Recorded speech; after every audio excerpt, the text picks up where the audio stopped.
Gusto ko magkaroon ng picture sa court na marami. Ang ganda naman.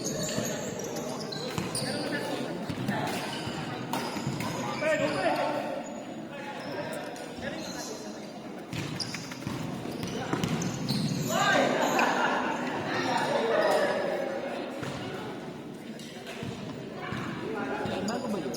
Si Pari.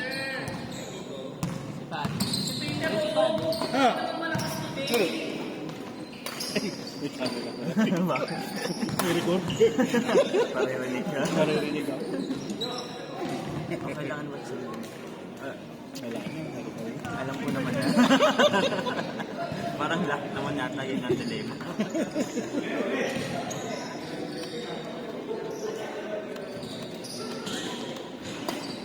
Si Birds ko na kasalanan. Si Bert ang ano, pioneer. Kaune. Si Bert ang pioneer eh. Siya unang nag-experience. Bininyagin pa. Pioneer yan. No.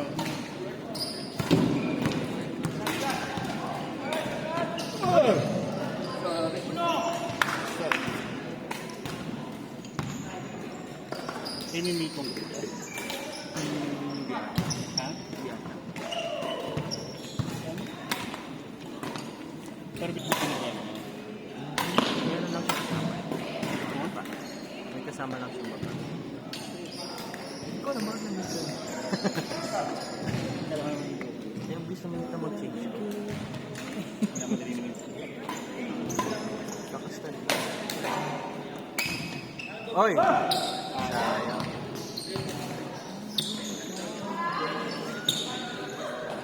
Puno ang board. Ang laki ng ano.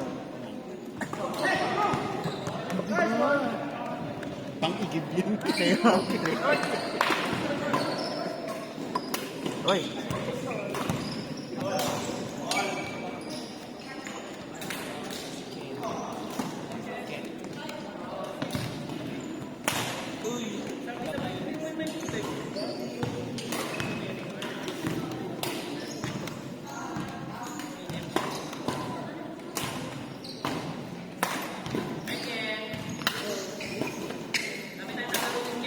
Ang ganda ng baka niya.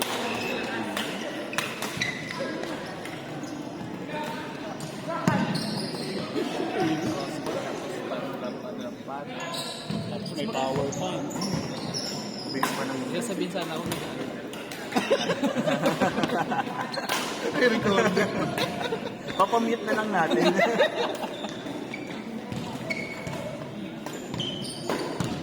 Out.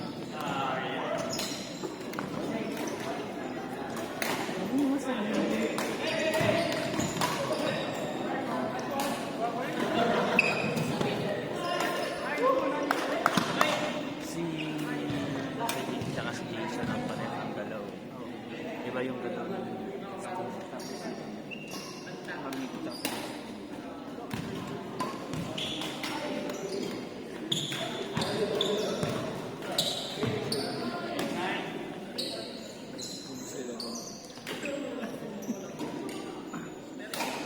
Lakas nang pumalo niya. Magaling din si Justin sa mga strike.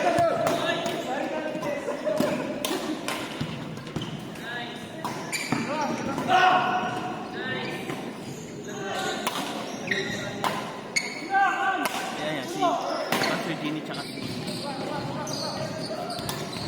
Tom. Uy, nagagawa ko yun. Medyo.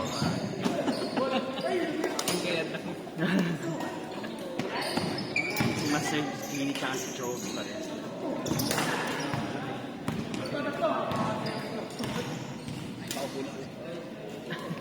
Opo lang ha.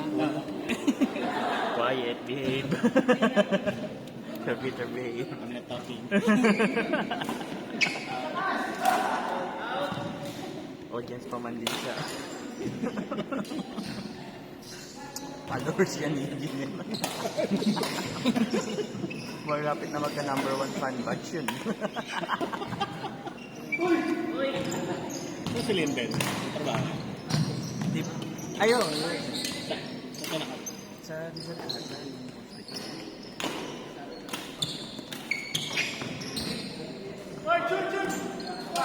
Hindi na sabi sa bracing, parang nakakalaro.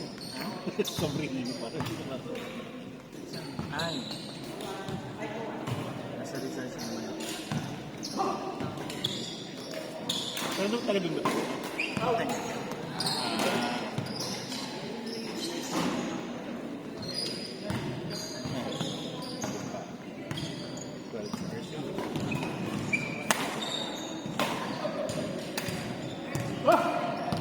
Pumasok. Labo niya.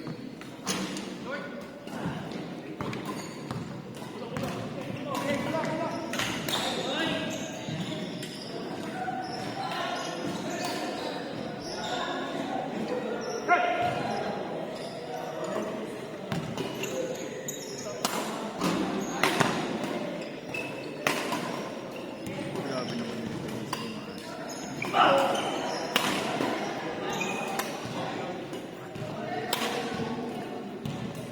Oy. Naligayan ko naman. Nagayain ko. Kagaya ko yung drive. Sabay pa kami nang naisip.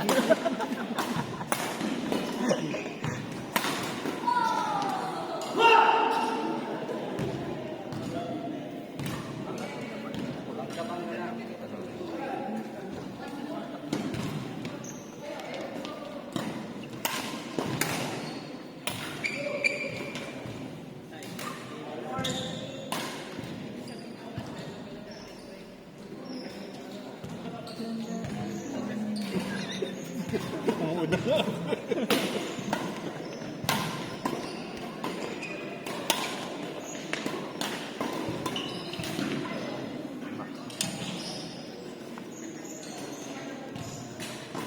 Kaya kailangan ng bit. Hapon. Kaya ang bit. Pwede pa na mag-overnight ko. Kami lang ganito. Kala ko kasi sarado ka. Doon na paring No, meron. Nakasik naman na.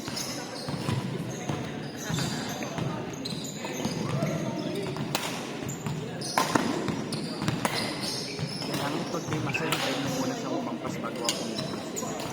Kasi punta ka sa harapan. Mapapalunod ko eh. Alam mo yung pakiramdam ko. Mapapalunod ka rin mga guys na kalapit ko.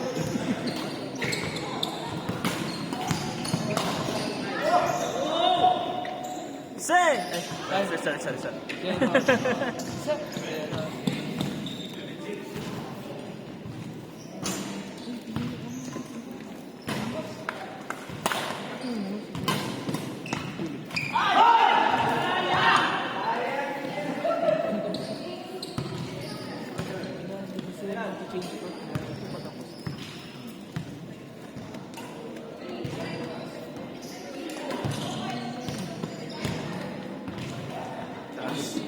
Average lang kasi ng tatlong kaso ko. Saglit lang yung run. Isa niya serve lang.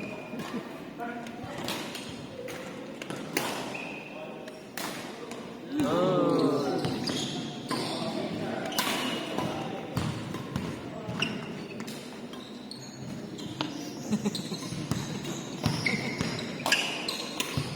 Grabe naman yung baka. Lagyan mo din yan. Parang hindi ko kaya. Mamapahiya ako. Isa-isa lang.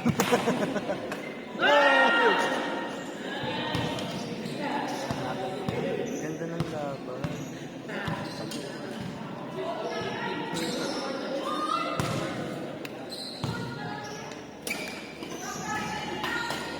Why?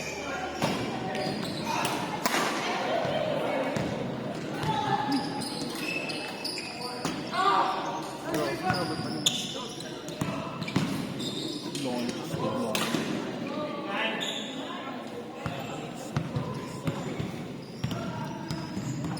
Ako yung gusto ko rin.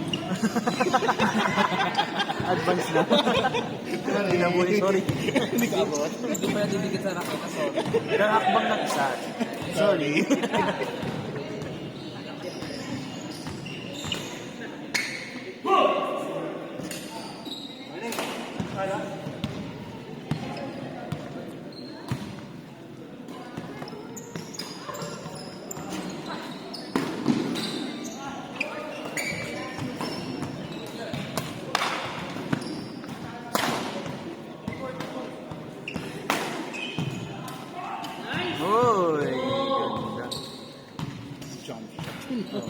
nakabilib. Hindi mo alam kung anong tawag doon. Backhand doon or jump match na drop.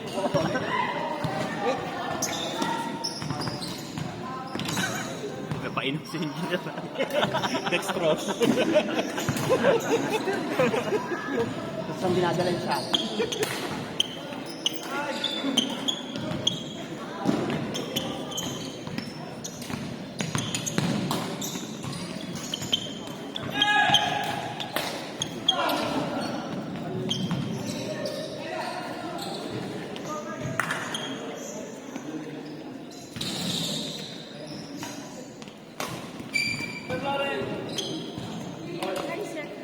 Hi, ma'am. Ano nangyari sa'yo? Ano nangyari sa box ano na sunog? Nangyari ko.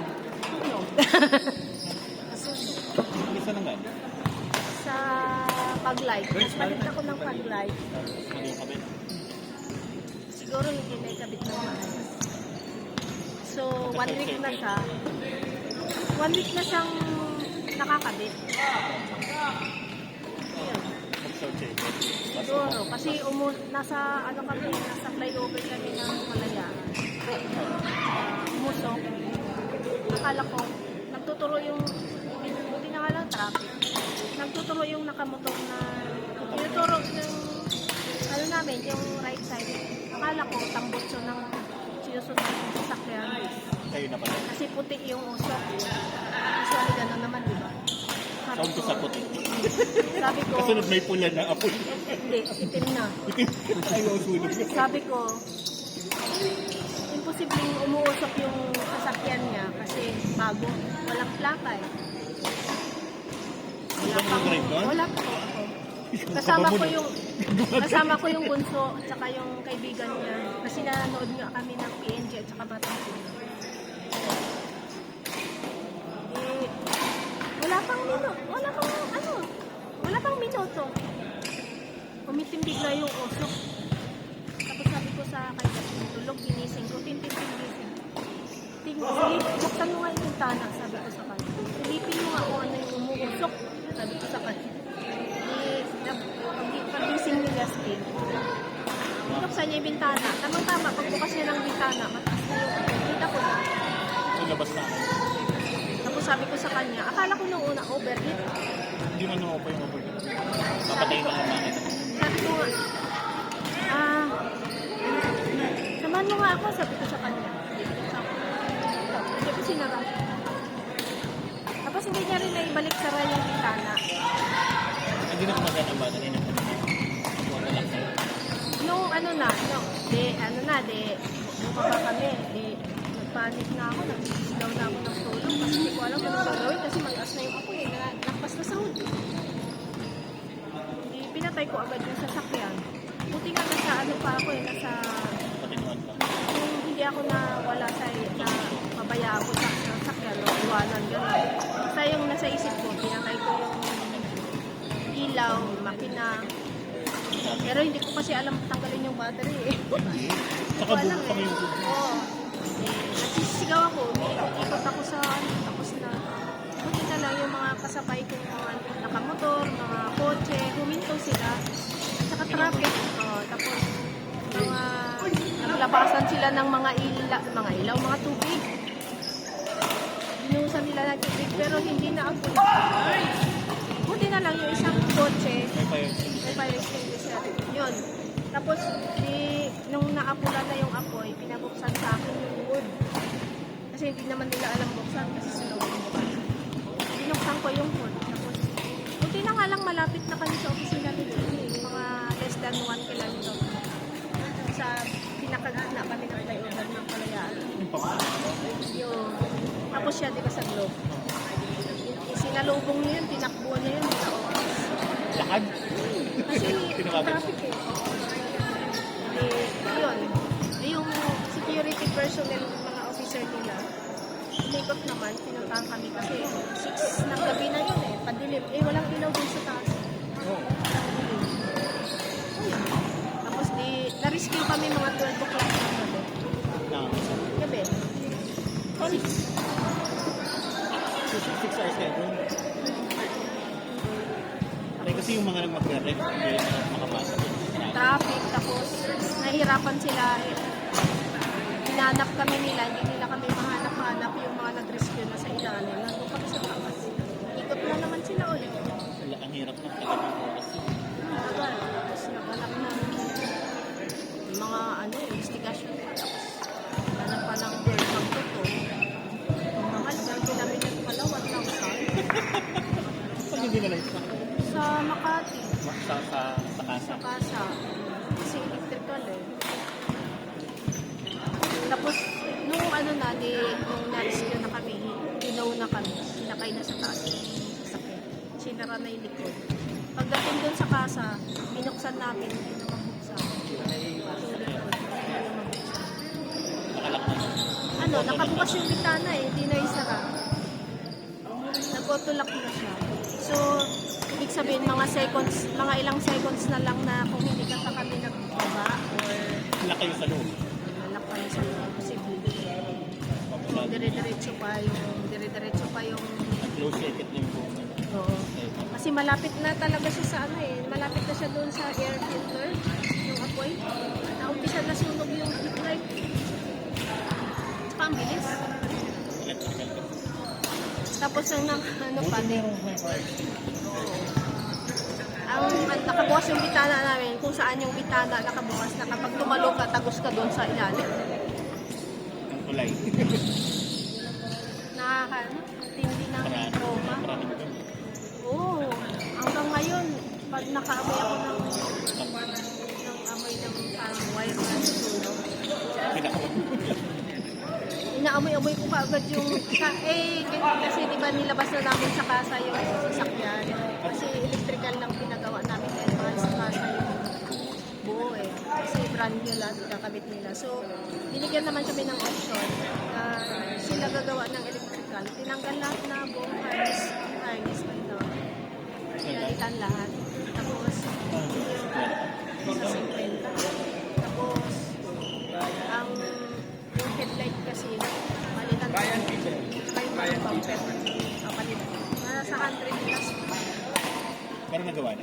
Hindi pa. Inahanapan pa ni Jeannie ng sa apalit yung inano niya. Kaso yung kanya na busy. Ayun, baka next week siguro Hindi isa makalaro. sa kayo na gumagana na yun. Kaya hindi kami nakakalaro pag Thursday kasi gamit ni Jeannie.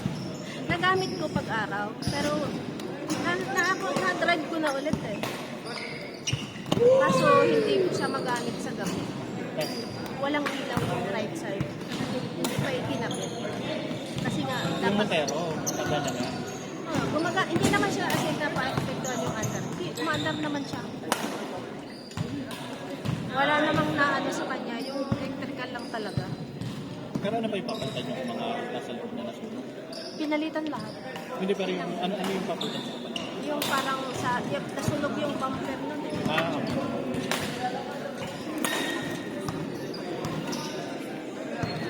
Bakit wala pa ilaw? Hindi ko pa nakapagpantay. Umiikit, buo kasi siya eh. Pati yung bumper, para sabay-sabay na. Hindi yung pa isa-isa. Dapat sabay-sabay na siya makulik lahat muna. May mga na sa una.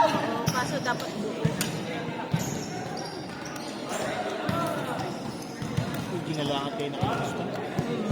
Kasama ko yung babaeng kasama namin na kasama ni Justin sa badminton na na trauma, ayaw lumabas ng sasakyan, hinihilan na namin sa pababa, ayaw lumabas. Hindi mo ba?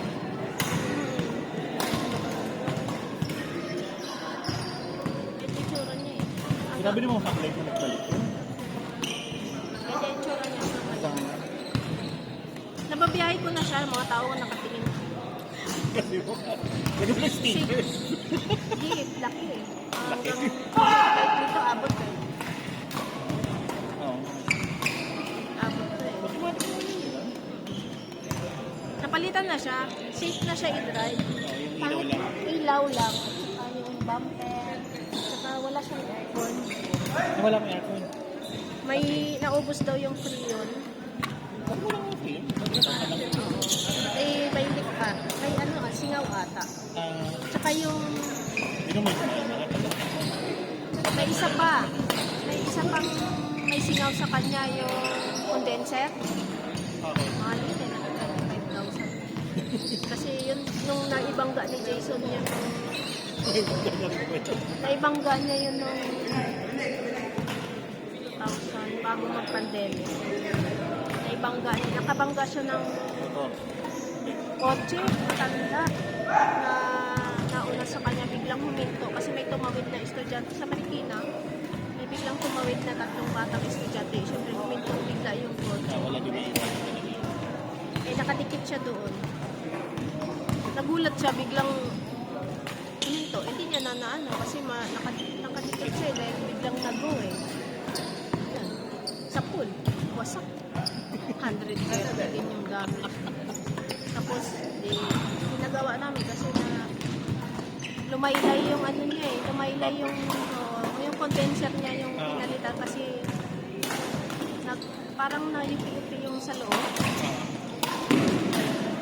Sa 35,000 yun sa kasa. Ayun yung may singaw. Pero sabi, parang pwede pa na. Pwede pang mag-iingat. Oo, sabi. Kailangan lang mahanap mo na. Kailangan mabuo muna yung ano niya, pyesa niya sa loob. Tapos sunod yung aircon. Yung sa aircon, ano na, nakasawid. May bumper na siya. Palitan sa mga plate lang. Siguro gagastos ko siya ng mga more or less nasa 50K sa labas. Sa kasa mga 100.